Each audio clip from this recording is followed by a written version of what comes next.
A Isadora Padilha, ela é arquiteta e urbanista e ela tem um longo conhecimento também, né, principalmente sobre o patrimônio cultural do Estado, e também está trabalhando agora com essa questão da região que foi afetada.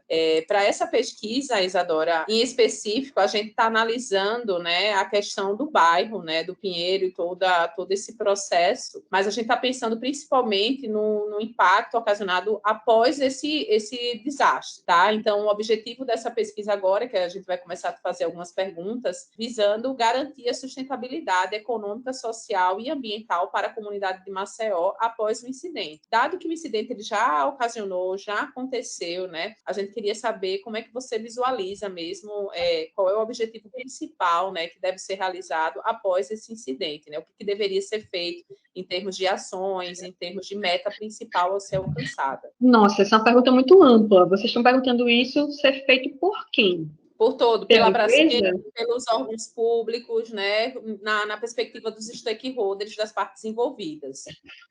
Então, vamos lá.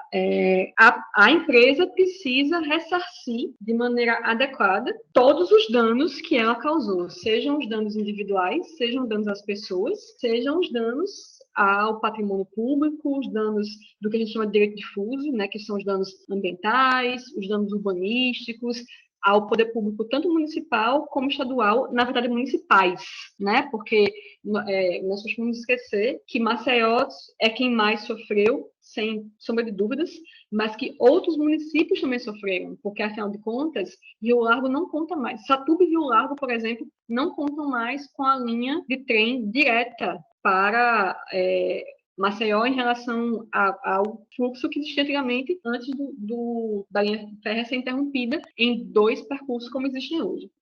Ao mesmo tempo, até federalmente se pode falar, porque se a SBTU ela é federal, então pode-se dizer, por exemplo, que há até danos ao patrimônio federal. E se nós pensarmos que também houve danos à Lagoa Mundaú, aos manguezais, aí a gente vai falar realmente de um complexo lagunar que é regional, que pega vários municípios, não só o município de Maceió. A empresa precisa ressarcir todo o dano que ela causou, de maneira adequada. Isso acho que é o primeiro ponto inegociável em relação ao que vem acontecendo. Além disso, ela precisa também se responsabilizar por todos os próximos anos que virão. Na minha concepção, na minha e dos autores do livro que eu integro, que é o mais recente tratando essa questão envolvendo a Braskem, ela precisa também retirar as instalações dela da área urbana de Maceió e colocá-las num local mais afastado, que seja adequado para a atividade que ela realiza e que não gere riscos, porque não tem habitações,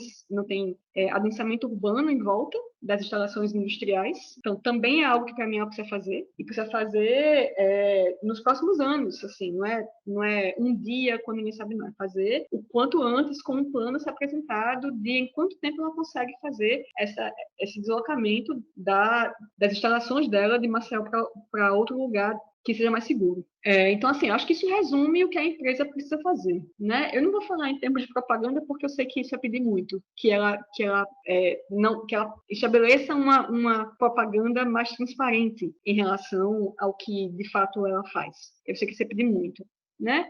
Porque se eu fosse parar para pensar nisso, eu falaria até do título ESG que ela tem, que, na verdade, é algo altamente questionável. Tanto em relação a ela, como empresa, pelas práticas que ela adota, e aí é outra coisa que ela deveria fazer, adotar as práticas de acordo com o que realmente os princípios do ESG pregam, mas é uma questão também dos órgãos de controle, como tudo tem sido, né, em relação ao Braskem, nas últimas décadas. Em relação aos órgãos de controle municipais, estaduais, federais, internacionais, inclusive, a falta de controle em relação à empresa. E já que você está perguntando o que deveria ser feito, isso é relativo à empresa, mas relativo em relação aos órgãos de controle, os órgãos de controle precisam fazer o básico de para que eles existem. Eles precisam controlar. De fato, monitorar, fiscalizar o cumprimento da empresa em relação às normas mínimas da questão ambiental, da questão de segurança, da questão dos princípios que ela diz atender, como, por exemplo, o ESG, como eu falei. Então, sejam os órgãos municipais de controle, uma prefeitura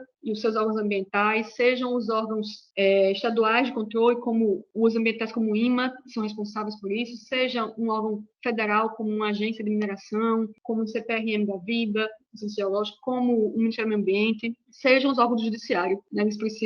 Esses órgãos precisam cumprir com o seu papel de fiscalizar da maneira adequada e punir da maneira adequada também quando a empresa não cumprir o que ela deve cumprir de acordo com a legislação e de acordo com os princípios de sustentabilidade que ela divulga para poder merecer o título que ela tem, que ela recebeu e ao qual ela não faz jus.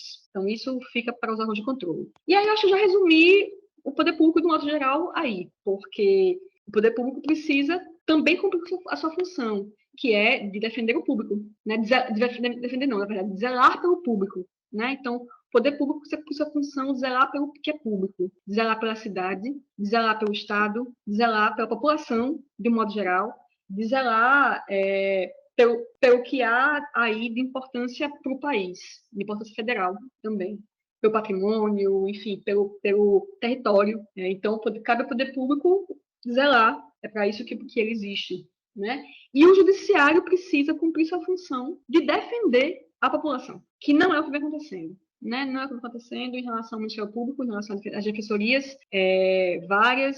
A defensoria agora estadual até está fazendo isso junto com a AB, que tem buscado cumprir com o seu papel de entidade de classe representativa dentro da sociedade civil. E aí eu acho que também fica faltando um papel aí para a mídia. A mídia local começou finalmente a cumprir com o seu papel, que é de divulgar de forma realmente efetiva e com qualidade técnica o que está acontecendo aqui, buscando retratar a verdade, vamos dizer assim, se é que isso é possível, mas a mídia nacional não.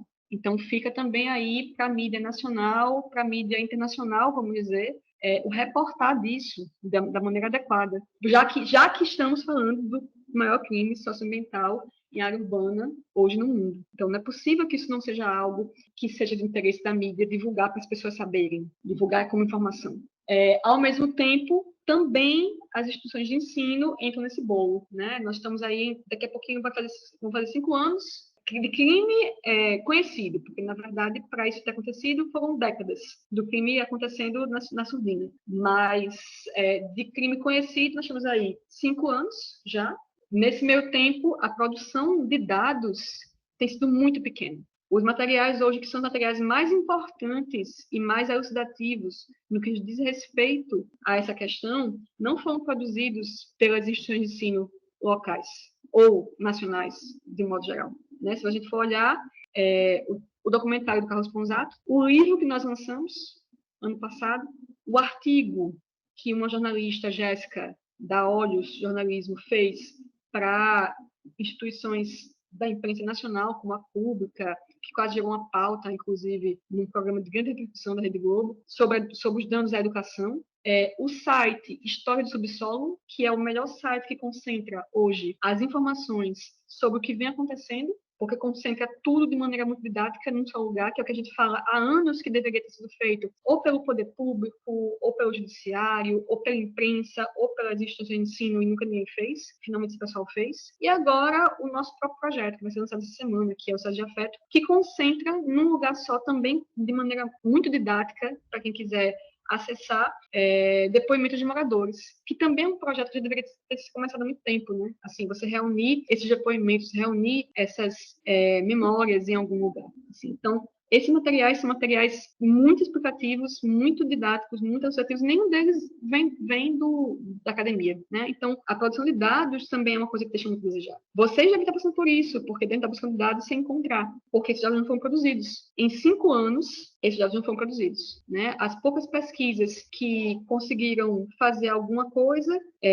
ficaram num patamar muito, muito incipiente ainda, porque não conseguiram recursos, enfim, de alguma maneira não conseguiram furar essa bolha de poder produzir com mais qualidade, com mais quantidade. Embora muita coisa tenha sido feita em disciplinas, por pessoas individualmente, em mestrados, doutorados, como TCCs, mas isso não se tornou algo sistemático que tenha produzido para todo mundo tomar conhecimento, né? Então, esse papel também ficou devendo, assim. Eu acho que é isso. Eu diria que a sociedade civil tem conseguido fazer coisas, ainda que de maneira desarticulada, tem conseguido fazer coisas de qualidade.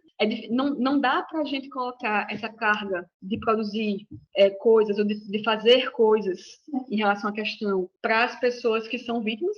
Então, não dá para dizer isso, que elas façam, né, que essas pessoas façam. Então, enfim, eu acho que isso meio que cobre o que, na minha opinião, precisa ser feito, né? Eu diria que até a classe artística daqui tem feito produções bastante significativas, porque o que já saiu de clipe, música, peça de teatro, performance, filme e por aí vai a respeito da questão. Então, acho que nesse sentido nós até estamos com uma produção que é significativa para as próximas gerações que vierem a estudar sobre esse caso, em termos de sociedade civil.